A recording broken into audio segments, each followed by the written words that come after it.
Dios le bendiga, amados, rica y abundantemente. Esta es su hermana Noemi Borges Santiago en su primera intervención para el proyecto Jocabet. En esta primera cápsula expondremos datos relevantes que debemos considerar para instruirnos en la aportación brindada por hombres y mujeres que trascendieron histórica y bíblicamente. A estos hombres y a estas mujeres les llamamos héroes y heroínas, hombres y mujeres que admiramos por su contribución a nuestra sociedad para estos tiempos. Ahora bien, cuando estábamos pequeños, nosotros teníamos hombres y mujeres que admirábamos por su aportación heroica a lo largo de nuestra vida. Era tanta la admiración que jugábamos que éramos ellos, nos vestíamos como ellos y de hecho modelábamos como si fuera en ellos. En la palabra del Señor hay hombres y mujeres que también contribuyeron y marcan nuestra existencia en estos días. Así que nuestra aportación es para héroes y heroínas en medio de las tempestades. Necesitaremos una Biblia para considerar los pasajes que están escritos en ella y deducir quiénes son estos héroes a lo largo de las diferentes cápsulas. Quédese con nosotros porque estaremos montados en el barco del aprendizaje, del conocimiento. Pero, ¿sabe qué? La palabra de Dios, como dice 2 de Timoteo 3, 16 al 17, que toda la escritura es inspirada por Dios y útil para enseñar, para redarguir, para corregir, para instruir en justicia, a fin de que el hombre de Dios sea perfecto, enteramente preparado para toda buena obra. Eso sí, recuerde que cuando mencionamos la palabra hombre, estamos haciendo alusión a hombres y mujeres. La palabra de Dios es una fuente inagotable de conocimiento y de grandes acontecimientos de hombres y mujeres guiados por el Espíritu Santo, y que no es un libro de historia, de español, de inglés, de matemática o alguna otra materia que usted así es de su preferencia, sino que no la adaptamos por conveniencia, por más buenas intenciones que nosotros queramos tener, sino que debemos adaptarla a la realidad de los hechos ocurridos. ¿Sabe cuándo? En la época en que ocurrieron, que sería antes de Cristo, en la época a la luz de las Escrituras y no basados en opiniones propias. La interpretación de la palabra de Dios no es una interpretación privada, o sea, no es una interpretación de como yo quiera entenderlo por conveniencia propia, porque 2 de Pedro 1, 20 y 21 dice: porque ninguna profecía fue traída por voluntad humana, o sea, como ellos quisieron así hacerlo porque así lo entendieron, sino que fue una inspiración, y una inspiración divina. Que la palabra de Dios fue traducida en el español y no fue escrita en español, mucho menos fue escrita con nuestro lenguaje, nuestra jerga puertorriqueña, por lo que nosotros debemos adaptar al idioma, la jerga y el vocabulario a nuestra época. Tengamos eso en consideración. Eso no significa que durante esa época no se hablaban otros idiomas, porque después del desastroso acontecimiento ocurrido en la Torre de Babel, registrada en Génesis 11, del 1 al 9, demuestra que por rebeldía fueron dispersos al no entenderse, porque les fueron impartidos diversos idiomas.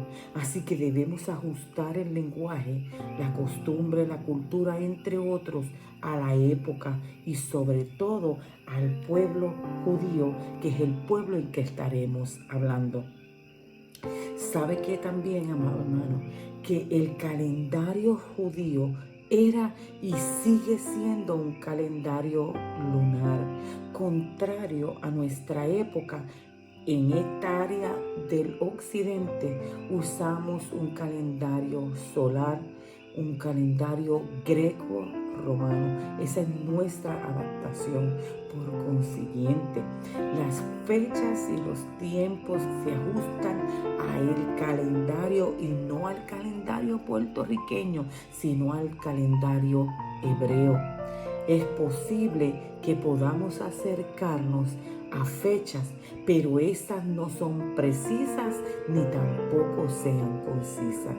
Así que tengamos en cuenta que no fue escrito para los puertorriqueños la palabra del Señor, ni para ninguna otra nacionalidad, que no me haré mención de ninguna para que no se me quede nadie.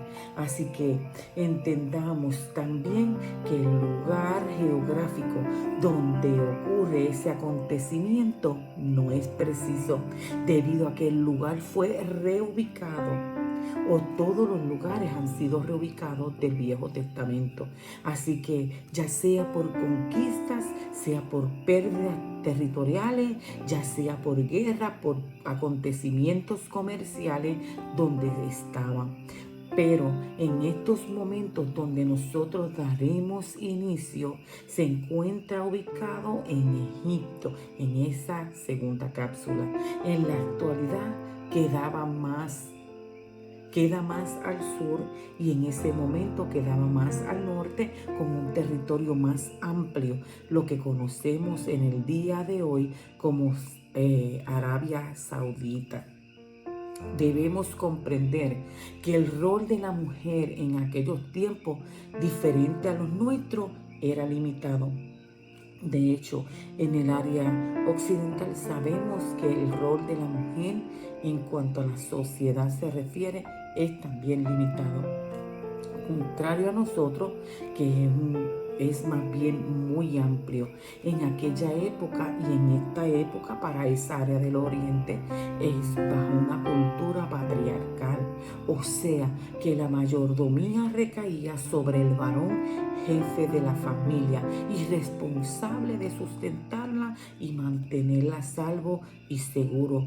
Que hombres y mujeres a lo largo de la historia en nuestra época se han dirigido a que el rol de la mujer sea más amplio y podamos así llevar y trabajar y hacer otras cosas que el varón normalmente era que lo hacía.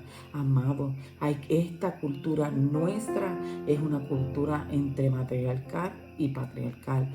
Hombre o mujer puede ser el jefe de familia. Por consiguiente, por eso estamos bien de acuerdo, amado hermano, que debemos cambiar también nuestro pensamiento para poder entender qué fue lo que ocurrió en aquel momento. Que desde la salida de Abraham, que fue el llamado que Dios le hizo, que es el padre de la fe y padre de nuestra descendencia, hasta la salida de Canaán por Jacob y su familia, los patriarcas estuvieron errantes, siendo nómadas.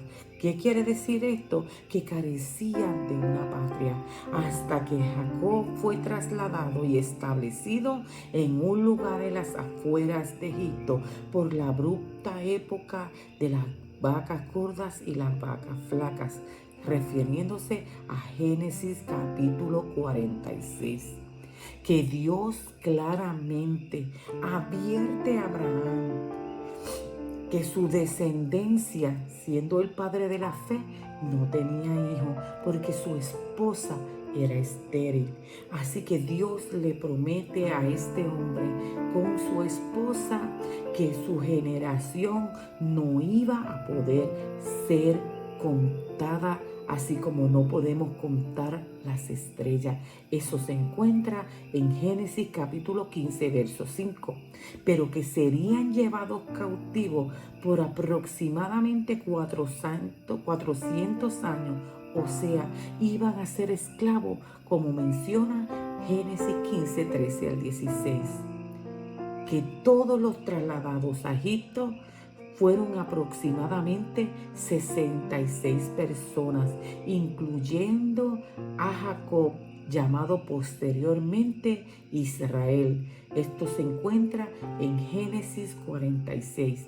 Esto se debió a que José y su familia, o la familia que procreó después estando en Egipto, no fue contada dentro de esos 66, pero totalmente cuando llegaron a Egipto había un total de 70 personas.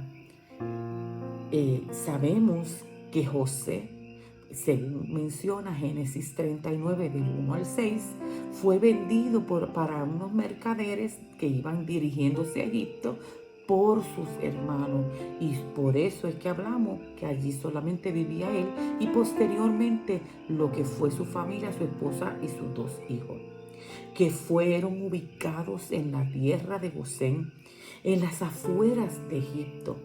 Esto debido a que la cultura egipcia veía con desprecio a los pastores, profesión que ejercía el pueblo de Israel. No fueron llevados a Egipto para morir como esclavos, sino para ser salvos de una hambruna segura. Los llevó Dios al lugar donde los graneros estaban abastecidos. Y a veces Dios tiene que movernos a donde los graneros están abastecidos para que no muramos en el proceso. La educación de aquel pueblo se transmitía de una generación a otra.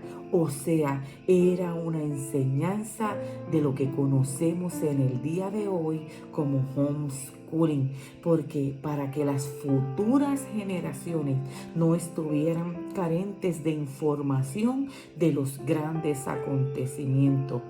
Moisés fue el primero en dar la aportación y dejarnos su legado escrito a través de unos rollos.